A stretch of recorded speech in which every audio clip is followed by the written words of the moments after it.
제가 오면서 정말 이른 시간이다라는 그런 생각을 했었는데, 저희 교회에서도 새벽 예배 드리거든요. 근데 저희는 제가 새벽 예배 드릴 때 저도 양심에 약간 걸려서 늘 이 아침에라는 표현을 많이 써요. 저희 예배는 6시입니다. 그래서 정말 아침 예배 같은데, 여기 오니까 5시 예배인데 이미 뭐 4시 반에 성도들께서 다 와 계시고 그러셔서 저도 오랜만에 진짜 새벽 예배 드리는 기분이 들어서 너무 감사했습니다. 좀 여러분 깨어나시라고 제가 잠깐 얘기 하나 하고 좀 말씀을 드리고자 합니다. 제가 어떤 강연 듣다 보니까 이 아침에 어떻게 깨우느냐에 따라서 아이들의 창의력이 더 이렇게 발달이 된대요. 그런데 이제 제일 안 좋은 게 뭐냐면 알람으로 일어나는 거.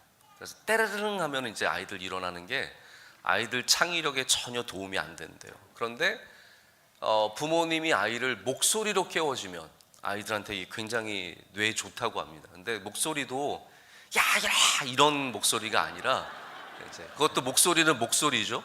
그러나 이제 미음이 제일 좋다고 합니다. 도레미 해서 얘들아 일어나라 이렇게 예수님 음성처럼 해주면 그게 굉장히 좋다고 합니다. 그래서 근데 경상도 사람들은 음이 좀 불안정해요. 안 일어나고 뭐하나, 이게 그래서 왔다 갔다 하는 것보다는 미로 이렇게 계속 눌러서 깨워주는 게 좋다고 합니다. 저희도 이제 늘 그런 음성을 많이 듣고 새벽 예배 일어났던 것 같아요. 근데 제일 좋은 건 뭐냐면 스킨십으로 깨워주는 거래요. 아이들에게 가서 부벼주면서 얘들아 일어나, 그러면은 아이들이 일어날 때 물론 이제 기분이 여전히 안 좋을 수는 있지만 굉장히 좋다고 합니다. 여러분 오늘도 이렇게 아침에 아이들 깨워서 나오시느라 정말 고생하셨을 텐데 이 아이들에게 이게 분명히 복이 될 줄로 믿습니다. 저희 교회는 이제 오랫동안 새벽 예배 전통을 갖고 있는 교회여서 이 교회에서 다 아이들이 커서 시집 장가 가고 또 아이들을 낳고 또 그 아이들을 데리고 나와서 앞에서 함께 예배 드리는 그런 가정들이 굉장히 많습니다.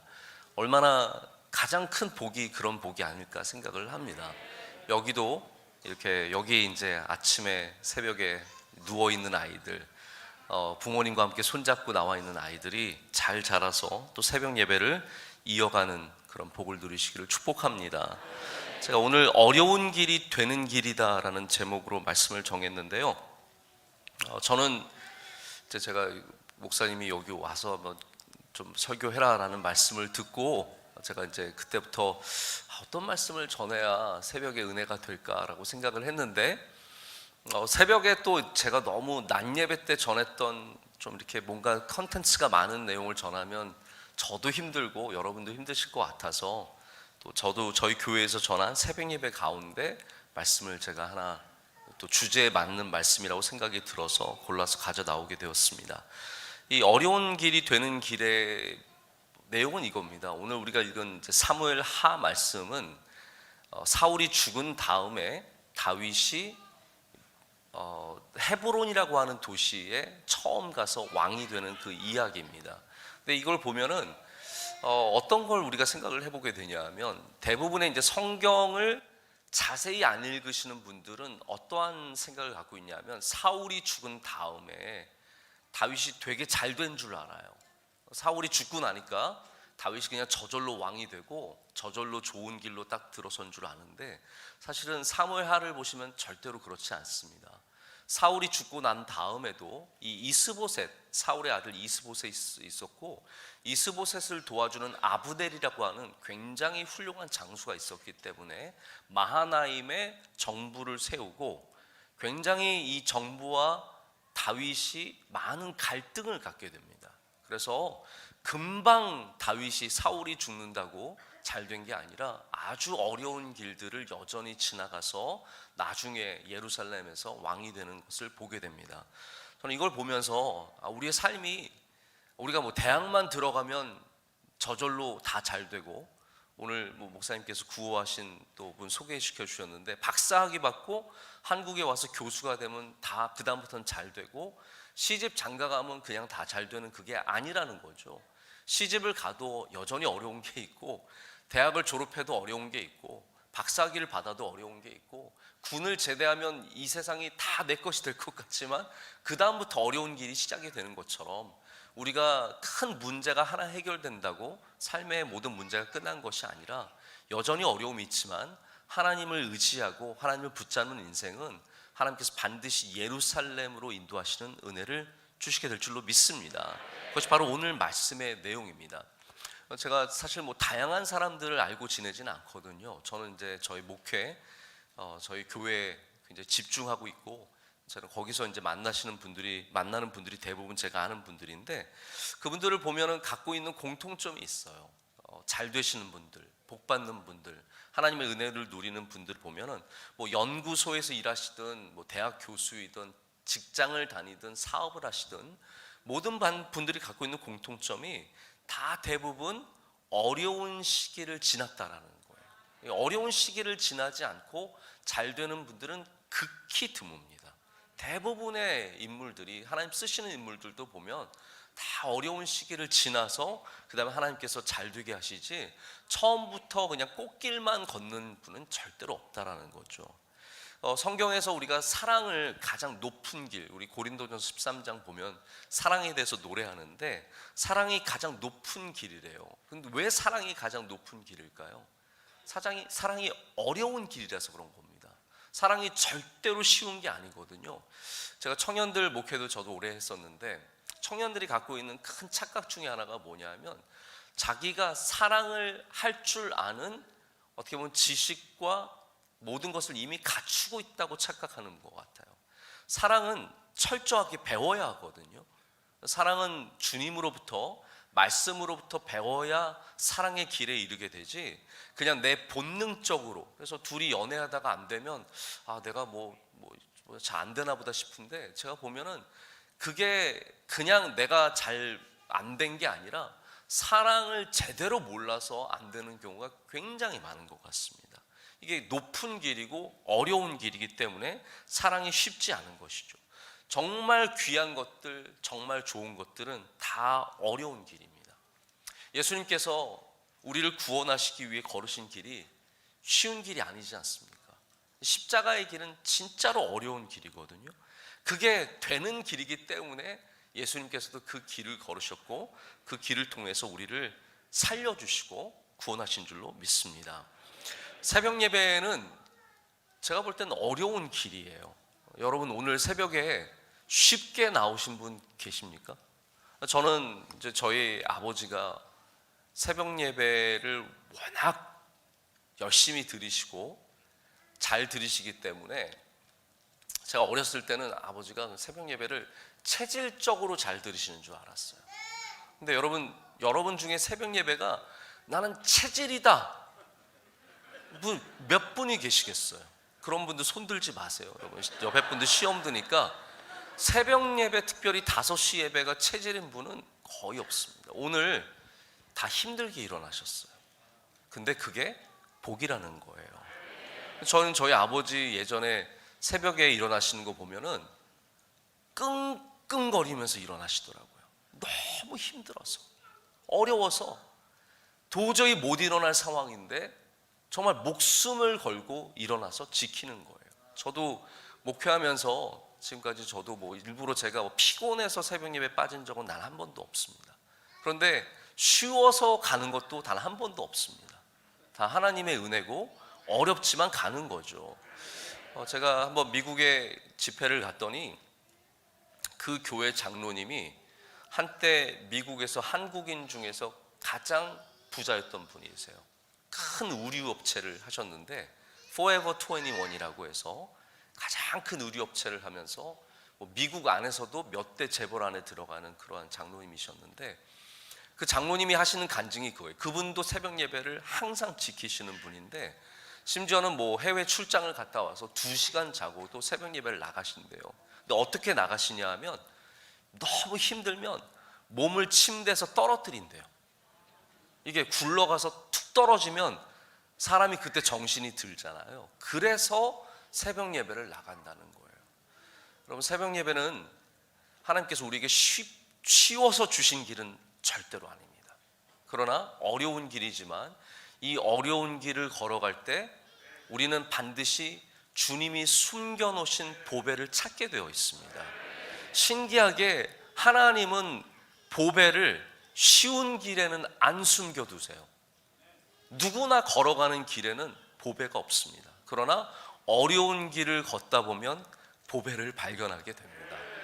이게 하나님의 법칙이거든요. 그래서 이 새벽 예배를 잘 지키시면 복이 있는 줄로 믿습니다.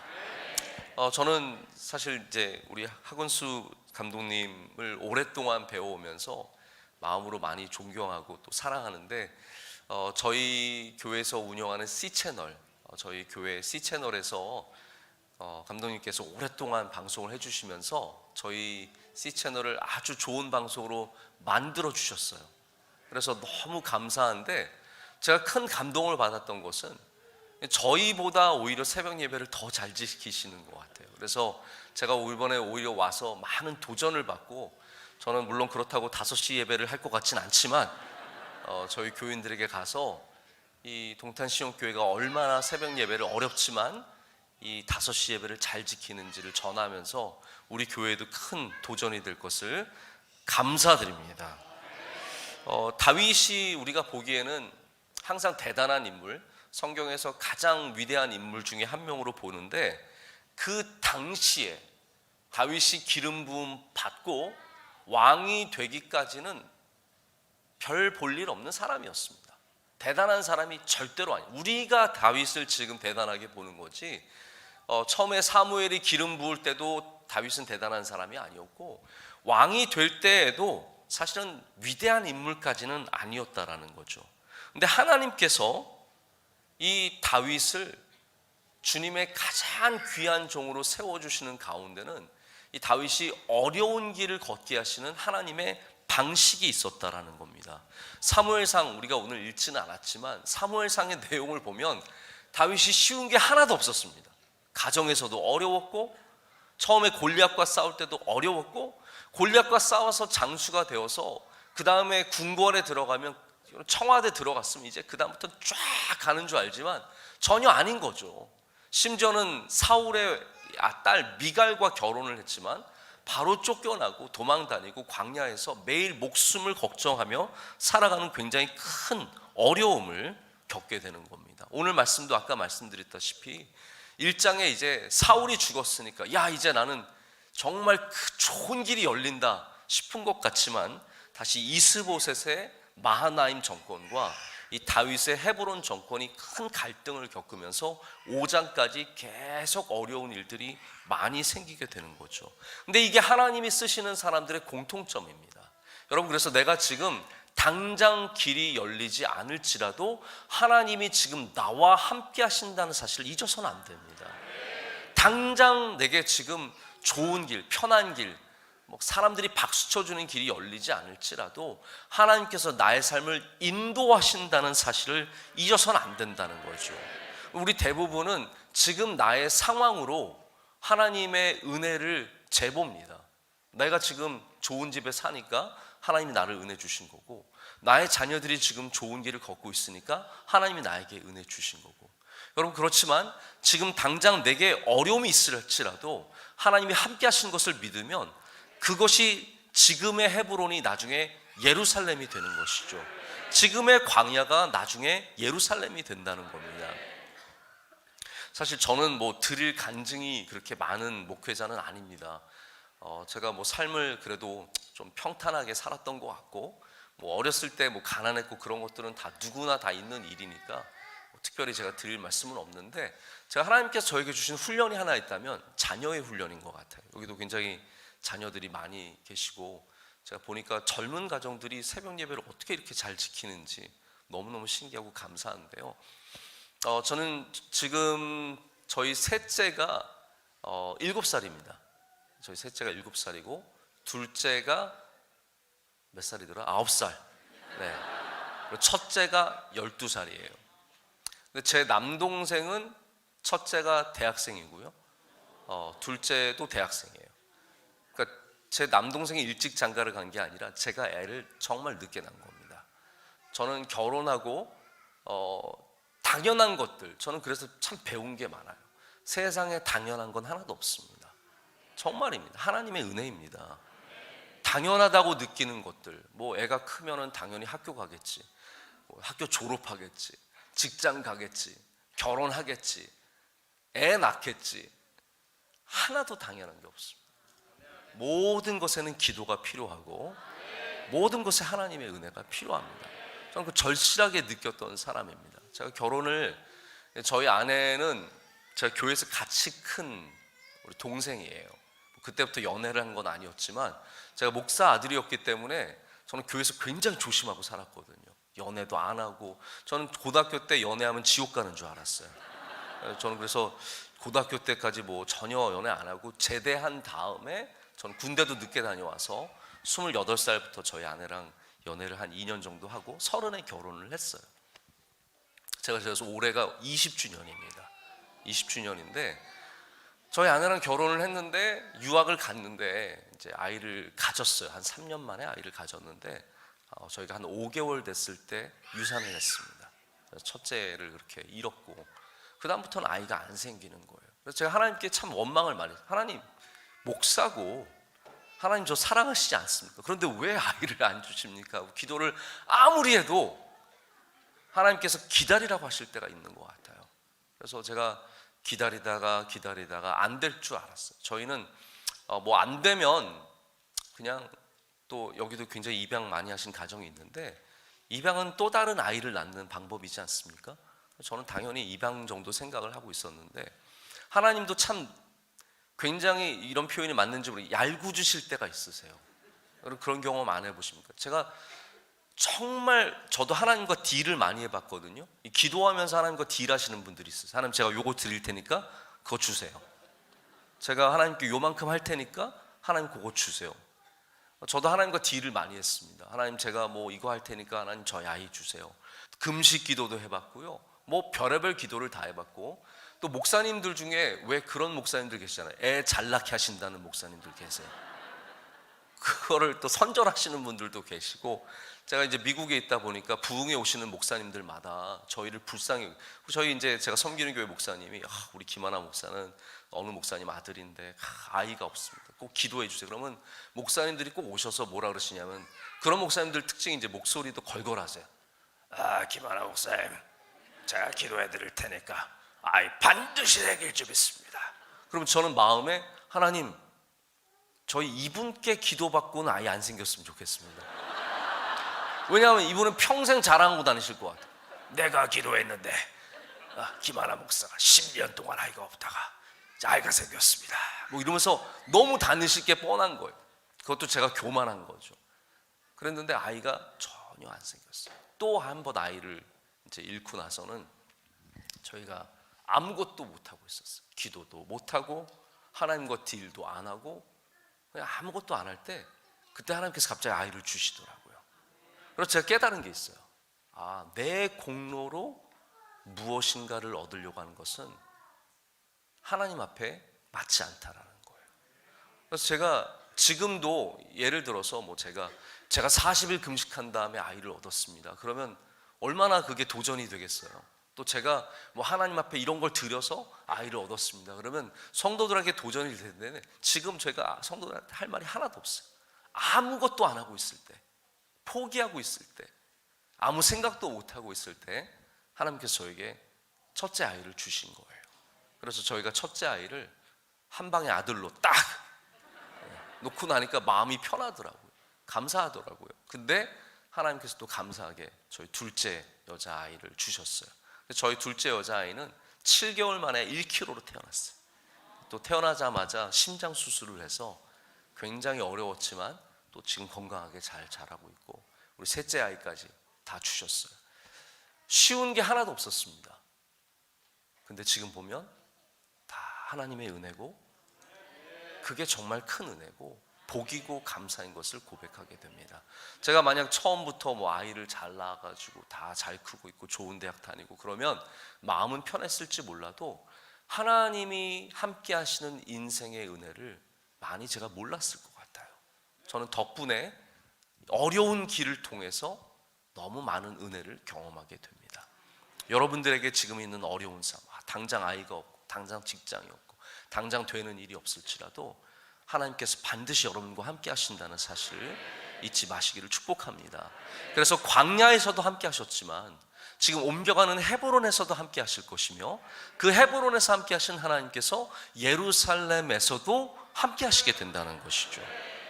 그럼 여기 어떻게 다윗이 어려운 길을 걸어갔는지 제가 좀 세 가지만 말씀을 드리고자 합니다. 첫 번째는 뭐냐면, 어려운 길이 무슨 길이냐? 묻는 길이 어려운 길입니다. 우리 하나님께 묻지 않고 우리의 마음대로 살아가면 편하죠. 근데 다윗은 지금 사울이 죽은 다음에 자기가 굉장히 높은 자리로 한꺼번에 쑥 올라가는 그 상황 속에서도 하나님께 묻는 것으로 시작하고 있습니다. 하나님, 제가 어디로 갈까요? 그것이 바로 오늘 2장 1절의 말씀입니다. 하나님, 제가 어디로 가면 좋겠습니까? 어디로 올라갑니까? 하나님께 나가서 간절히 구하는 것이죠. 근데 여러분, 생각보다 묻는 게 쉽지 않습니다.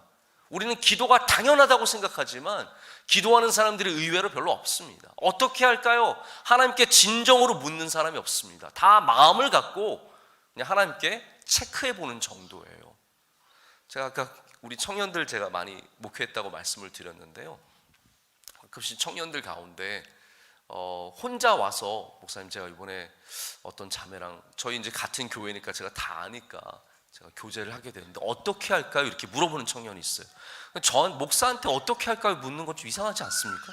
제가 뭐 사귀라고 할까요? 헤어지라고 할까요? 근데 가끔 제가 볼 때는 뭔가가 굉장히 안 맞는 느낌이 나서, 너 저 괜찮겠니? 그렇게 좀 안 되는 쪽으로 몰아가면요, 절대로 되는 쪽으로 얘기합니다. 목사님 무슨 말씀? 그거 괜찮습니다. 전혀 문제 없습니다. 그러니까 알고 보면요, 저한테 물으러 온 게 아니에요. 저한테 묻기 위해서 온 게 아니라 저한테 확인하기 위해서 온 거예요. 제가 무슨 말을 하든 할 거예요. 그래서 저는 요즘에 묻는 사람도 없지만 저한테, 목사님 제가 누구랑 사귈까요? 알아서 해. 네 맘대로 해. 네 맘대로. 다 네가 좋은 대로 해야지. 어떻게 하겠니? 제가 절대로 이래라 저래라 말하지 않습니다. 여러분, 대부분의 성도들이 하나님께도 묻는 것이 아니라 확인하는 일이 참 많습니다. 다윗은 하나님께 묻는 것입니다. 하나님, 제가 어떻게 할까요? 올라갈까요? 어디를 갈까요? 그 묻는 것이 우리의 겸손의 모습이며 하나님께서 기뻐하시는 모습인 줄로 믿습니다. 우리 특별히 남자들은요, 묻는 거 굉장히 싫어합니다. 남자들은 예전에 내비게이션 없었을 때 길 몰라도요 10분 동안 20분 동안 헤매도 안 묻습니다. 결국 완전히 포기해야 그때 창문 내리고 한번 물어보는 거예요. 내비게이션 때문에 저희가 먹고 사는 거지, 안 그랬으면 웬만하면 안 묻습니다. 그러면 여러분, 길을 잃었을 때도 안 묻는데 우리 인생에 어떤 문제에 묻겠습니까? 다윗은 하나님께 묻는 사람이었습니다.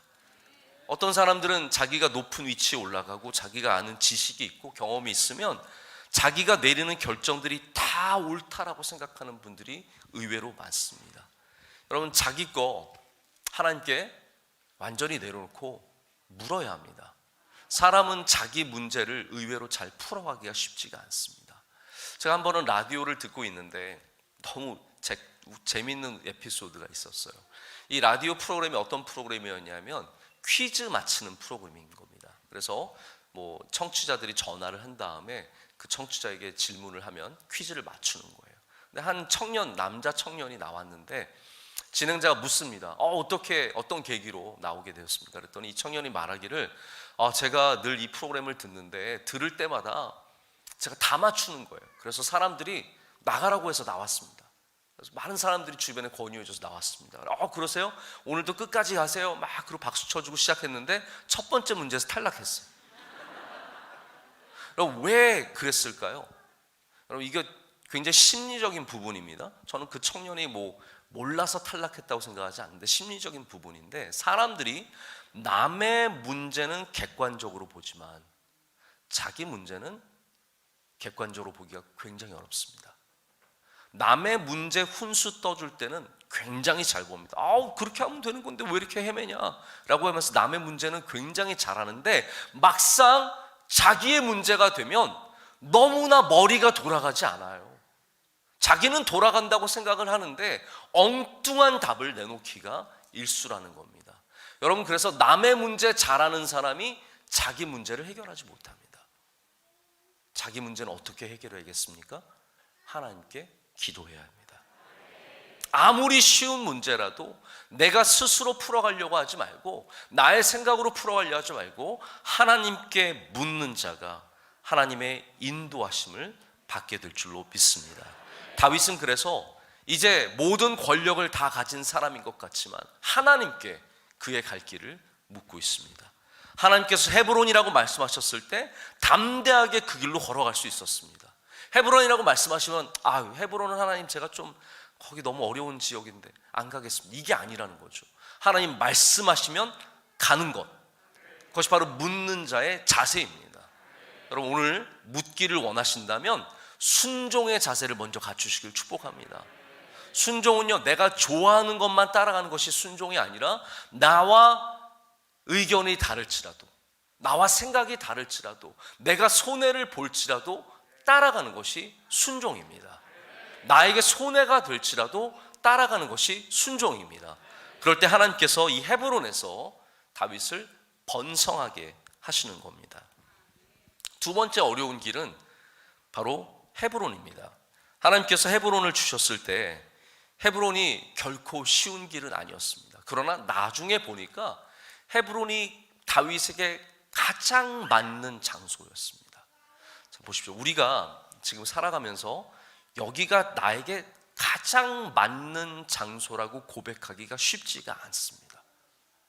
대학교 다니는 학생들, 여기 딱 하나님께서 나를 여기 딱 보내주셨다라고 말하기가 굉장히 어렵습니다. 대부분의 학생들이 나는 더 좋은 대학에 가야 되는데, 나는 더 좋은 직장에 가야 하는데, 나는 더 좋은 동네에 살아야 하는데, 자기가 있는 곳을 사랑하기가 굉장히 어렵습니다.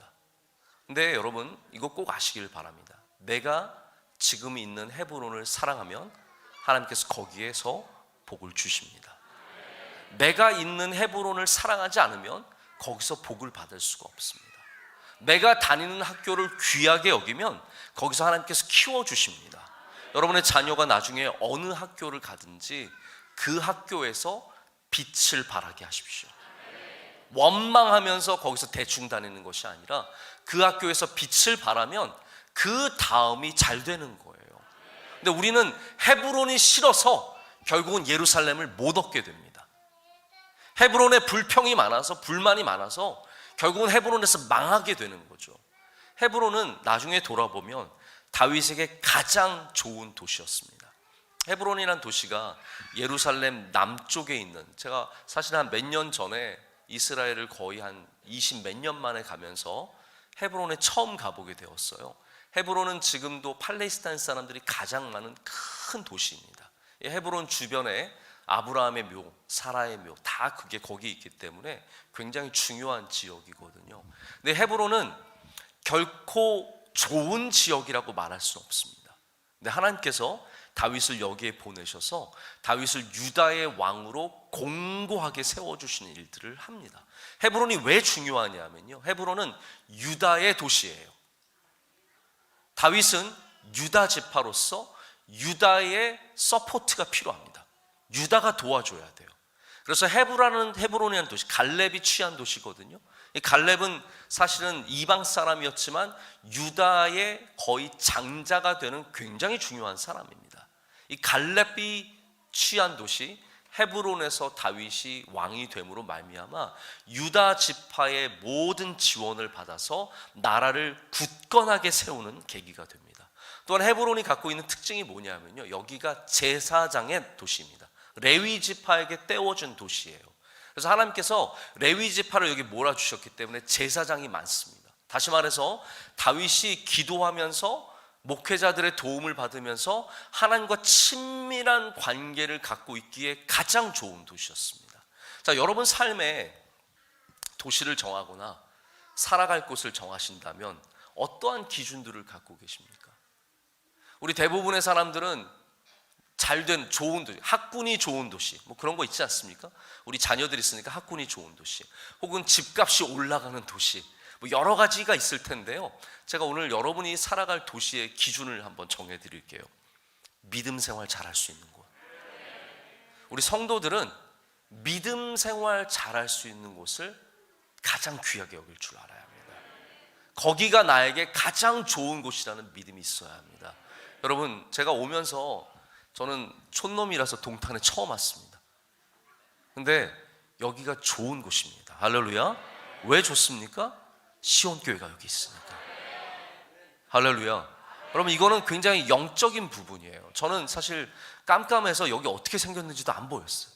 내려오면서 시꺼먼 곳에 도시가 어떻게 세워졌는지, 무슨 상가가 있는지, 아파트가 얼마인지 하나도 모릅니다. 그러나 분명한 것은 여기 주님께서 여러분의 믿음의 터전을 주셨기 때문에 여기가 헤브론인 줄로 믿습니다. 여기서 예배로 성공하시는 분들은 하나님께서 여러분에게 예루살렘의 은혜를 주신다라는 거예요. 어디로 더 좋은 도시로 간다는 말이 아니라 하나님께서 여러분의 삶에 복을 주신다라는 거예요. 저도 저희 교회 보면은 저희 동네가 서울의 변두리거든요. 저희 동네가 배드타운, 일종의 아파트 지역이기 때문에 여기서 잘 사셔서 자녀들이 뭐 의사 되고 변호사 되고 좋은 기업에 다니시는 분들이 자녀들은 다 강남을 가는 경우가 굉장히 많아요. 강남을 가는 경우. 강남 가는 거 전 뭐라 그러지 않습니다. 왜냐하면 뭐 강남이 좋은 곳이고 잘 사는 사람들 모이는 곳이고 또 좋은 뭐 교회들도 있지 않습니까? 근데 제가 분명히 말씀드리는 건 있어요. 강남에 가시든 동탄에 오시든 제주도를 가시든 믿음 생활 잘하는 곳을 꼭 찾으시라는 거예요. 그게 여러분의 삶의 중요한 목적이 되어야 합니다. 우리는 집값 오르는 것만 신경 쓰는 것이 아니라 믿음 생활 잘하는 것을 신경 쓰면 그 인생이 영원토록 주님께 쓰시는 인생이 된다라는 겁니다.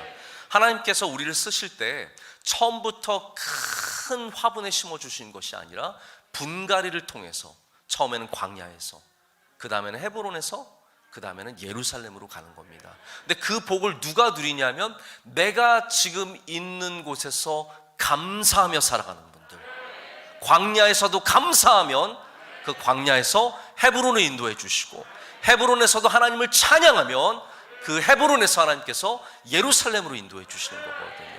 어려운 길입니다. 어렵습니다. 쉽지 않습니다. 그러나 내가 있는 이곳에서 주님께서 함께 하심을 감사할 때, 그래서 광야를 지나가는 걸 보면요, 어떤 분들은 광야를 지나가는 것을 목적으로 삼습니다. 근데 광야를 지나가는 게 목적이 아니라 광야에서 하나님을 만나는 게 목적입니다. 생각을 해보세요, 여러분. 광야, 하나님 광야 빨리 지나가게 해주세요. 아닙니다. 그 광야에서 하나님을 만나면 그 광야가 끝나는 거예요. 광야의 목적은 이 10년 빨리 지나가고 5년 빨리 지나가고 이 길을 빨리 지나가는 것이 아니라 그 광야에서 주신 하나님의 목적을 만날 때 그 광야의 끝나는 은혜를 누리게 된다는 거죠. 여러분, 광야마다 하나님을 만나시고 헤브론마다 하나님 만나시는 은혜가 있으시길 바랍니다. 마지막으로 은혜를 갚는 길이 어려운 길인데 다윗이 그 길을 걸어갔음을 좀 말씀을 드리고자 합니다. 이 부분은 제가 좀 시간상 빨리 말씀을 드릴게요. 사울의 시신을 수습한 사람들이 길르앗 야베스 사람들입니다. 근데 다윗이, 여러분, 참 높은 자리에 올라가면 원수를 먼저 갚아야 할까요? 은혜를 먼저 갚아야 할까요? 은혜부터 먼저 갚아야 합니다. 네. 높은 자리에 올라가면, 잘 되면 은혜를 먼저 갚으십시오. 그게 쉬운 길이 아니죠. 다들 뭘 택하냐면 원수부터 갚습니다. 다윗이 지금 맘만 먹으면요, 원수 갚을 길이 얼마나 쉬운지 모릅니다. 사실 뭐 사울도 원수를 갚을 수 있지만 안 갚았지 않습니까? 다윗이 지금 처음으로 헤브론의 왕이 되면서 한 것이 무엇이냐면 사울의 시신을 수습한 길르앗 야베스 사람들. 여기 헤브론에서 길르앗 야베스가 가까운 길이 절대로 아닙니다. 먼 길, 아주 먼 곳입니다. 사울이 벳산이라고 하는 저 위쪽에서 죽었거든요. 헤브론은 남쪽입니다. 남쪽에서 길르앗 야베스, 벳산의 우편에 있는 그 길르앗 야베스까지 사람들을 보내서 그 사람들의 은혜를 갚게 됩니다. 여러분, 은혜는 내게 도움이 되어서 갚는 게 아니라 그것이 어려운 길이지만 맞는 길이기 때문에 옳은 길이기 때문에 갚는 것이라는 거죠. 여러분의 삶에 항상 은혜를 갚아가신 여러분 되시길 축복합니다. 그게 하나님께서 복 주시는 길이라는 것이죠. 어려운 길이 복된 길입니다. 할렐루야. 어려운 길이 잘 되는 길입니다. 항상 어려운 길이 있고 쉬운 길이 있을 때 주저하지 마시고 어려운 길로 나아가시기를 축복합니다. 하나님이 함께 하시면 어려운 길을 통해서 우리는 복을 받게 됩니다. 수많은 어려움 속에서 어떠한 길을 여러분 걸어가시겠습니까? 설교 준비할 때 쉬운 길이 있습니다. 저도 설교 준비를 하면요, 쉬운 길이 있습니다. 인터넷에서 그냥 적당한 자료 찾아서 이렇게 하는 거죠. 근데 그 길을 걸어가다 보면요, 오히려 그게 훨씬 더 어려워요. 정말 쉬운 길은 뭐냐면 어려운 길이지만 하나님 앞에 엎드리는 길이 나중엔 쉬운 길이 되는 거예요. 말씀을 준비할 때도 쉬운 길이 아니라 어려운 길을 택할 때 하나님께서 훨씬 더 크신 충만하신 성령의 은혜를 주시는 것을 경험하게 됩니다. 앞으로 여러분의 삶에 어려운 길이 있고 쉬운 길이 있을 때 주님의 길을 택하시길 축복합니다. 이 결론이 어떻게 되냐면요, 3장 1절 말씀 보시면 이렇게 되어 있습니다. 사울의 집과 다윗의 집 사이에 전쟁이 오래매 다윗은 점점 강하여 가고 사울의 집은 점점 약하여 가니라. 여러분, 이런 은혜가 여러분의 가정에 있으시길 축복합니다. 믿음의 길, 헤브론의 길, 기도의 길, 할렐루야, 은혜의 길을 걸어가시면 여러분의 집은 점점 강해지고 하나님께서 그 가정마다 은혜를 주실 줄로 믿습니다. 우리 함께 찬양하시겠습니다. 나의 가는 길 함께 찬양하시겠습니다.